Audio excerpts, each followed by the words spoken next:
Do we have Big 12 cheating on our hands? Allegedly. Do we have Big 12 cheating on our hands? Well, looks like we might, or at least the insinuation from one school seems to be that we might. Again, allegedly. And the schools in question are all old rivals, which, adds another layer to this story, which is seemingly what we get in college football these days when we talk about cheating allegations, because we just went through Connor Stallions, which, of course, was Michigan and Ohio State. So we have a story first that comes out in The Athletic. And I will say, actually, I got to give a shout out to, well, maybe I shouldn't shout him out specifically. A person that I work very closely with actually had this story before I even saw it get out to The Athletic or ESPN, with the specific teams all involved. And if we really want to give credit, Message Board Geniuses actually had this story before anybody else earlier today. But a story comes out on The Athletic that was much more general than what we got from Max Olson at ESPN. Story from The Athletic was like, hey, there's problems with the Big 12 helmet communications. First year that we've had this, where a coach can talk through the helmet to his quarterback, and then on defense, you get one player, the green dot helmet, and you can talk to them, plays, alignments, whatever it is that you want. There were issues with the fact that these were not encrypted. And so apparently they were possibly, like, you could basically get on the same frequency and hear what was being said from coach to player. So that turned into a concern. That was the basic story. I believe that did list the Texas A&M Arkansas game as when a lot of people figured it out. It did have that little nugget, which was included later in Max's story, but with a little bit of extra info. Then we get Max Olson's story on ESPN. And he says, coach to player in-game communications during Power 4 college football games this season have been occurring on unencrypted frequencies, sources told ESPN. A revelation that raises questions about whether they could have been compromised. So nobody knows for sure if it's been compromised, but they have raised questions. But this now gets into the specifics of the teams. All right, so Texas Tech Athletic Director Kirby Hocutt said he raised the issue during a call with Big 12 athletic directors Tuesday after learning the Red Raiders helmet communications were unencrypted and accessible to anyone with a scanner and knowledge of how to locate the frequencies. Hoo boy. All right. So the Big 12 has instructed its 10 schools playing games this weekend to send their helmet communication devices back to GSC, the provider for all Power 4 teams this year, for a software update that will give them encryption. First of all, GSC, come on, man. How are we? I don't really know what I'm talking about here. I'm way out over my skis. I am by no means an IT guy, but it seems like that is something that should be encrypted. That seems like something that should have been a pretty basic part of this that should have happened. Like, how did we not do that? With how paranoid college coaches are, with the fact that this was happening literally the year after all the Connor Stallions stuff, we decided to just let unencrypted helmet communications go out there. I mean, okay. Anyway, they're expected to be exchanged and back to the teams in time for all the games this weekend. But Texas Tech, here's where it gets juicier.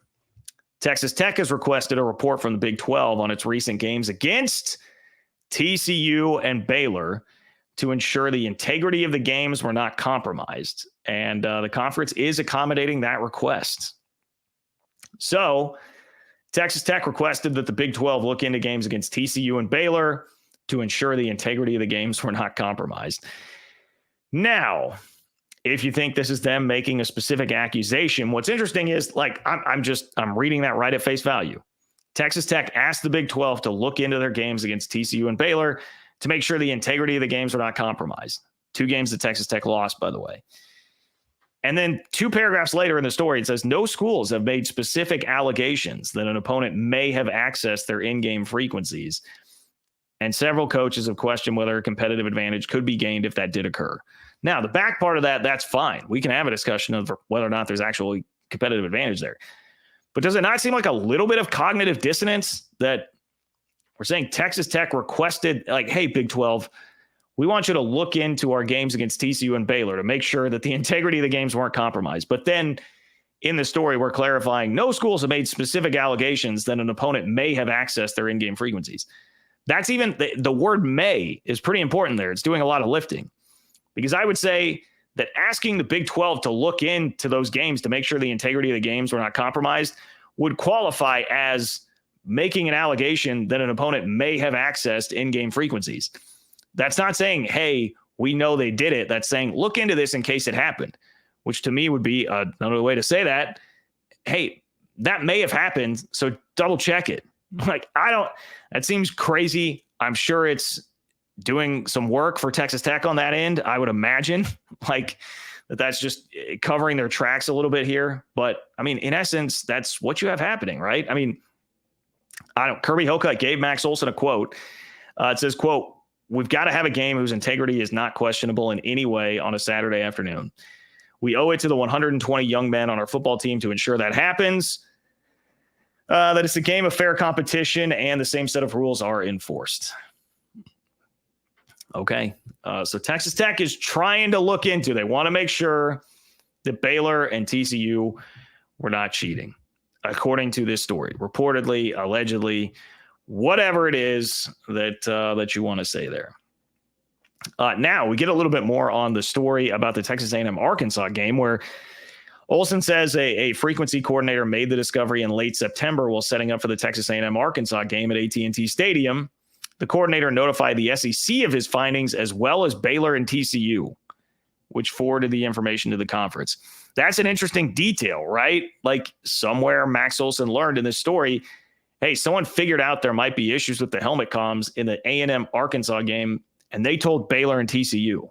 And now Kirby Hocutt's turning around and saying, hey, we just played Baylor and TCU. We'd like the league to look into this to make sure nothing happened here. That's the way I take it, right? You're starting to connect some of those dots. There is a whole section here. I mean, it talks about the other conferences are not as worried about this, and that the SEC, Big 12, Big 10, and ACC have worked together with GSC in the last 4 weeks to investigate potential concerns and to move to a more encrypted and secure platform. So, like, some of this seems weird. The report says they've been working on this for 4 weeks, but now yet that Kirby Hocutt is making this a real thing, they're going to be able to get it changed out within like 5 days to get the helmet comms back. Like, why did this not happen sooner? That seems interesting, like dragging their feet on this a bit. There was a section about the other conferences not being as concerned, so I don't know. Apparently others are not nearly as worried about this. There is also a part here in the article about how many people believe there's not really a competitive advantage to be gained because even if an opponent tuned into that frequency were hearing what was happening, they would also need to know how to decode the play calls and effectively communicate adjustments to their own team before the snap, a much more challenging task than sideline signal stealing. Quote, "There's no real advantage," one Big 12 chief of staff argued. One, you're speaking a different language. Two, if you think you'd be able to enact in real time what they say and try to do it on the field, you're delusional. You're just being your stereotypical paranoid football coach. You can't relay it to the kids fast enough. I mean, look, a Big 12 chief of staff would know far more than I would. I do not think that I am informed enough to really truly know what the competitive advantage would be there, how valuable that information would actually be. I am left to just kind of trust that. But what I do know is that it seemed like all the leagues were aware of this for a month. They were all gradually working toward it, but didn't think that it was that big of a deal. Now, all of a sudden, Texas Tech thinks that it's a pretty big deal. Again, if everything in this report is accurate, Texas Tech thinks it's a pretty big deal. Now it's turning into a bigger something. And this happens right in the aftermath of Texas Tech losing back-to-back games after they were unbeaten in Big 12 play and blowing a huge lead in one and getting embarrassed at home in the other where the team put up 50-plus points on you. It's not the greatest look. I mean, I'm not going to come down super hard without, I guess, specifically knowing all of the details here, but it feels like that quote at the end feels a little bit just like overly paranoid football coach. This feels a little bit like overly paranoid football coach to me. It does. Got to be honest. I like Joey McGuire a lot. One of my favorite guys to talk to at Big 12 Media Days. Not sure that I'm in love with this, especially considering the timing and that you just lost those 2 games. It's not going to be a great look publicly. I'm not sure that there's any way really around that. And look, I understand, like last year, I mean, the same thing, more or less, according to the reports we saw around the K-State Iowa State game in Ames last year, same type of thing happened with K-State basketball. And, you know, I ride big time for Jerome Tang. At the end of the day, I think most people looked at it the same way that I'm kind of perceiving this to be viewed on Texas Tech. Like, you know, you lost the game, sour grapes. That's what most people are going to think about this. I'll be interested to see if anything comes of it. I highly doubt that anything will. But, you know, I don't know.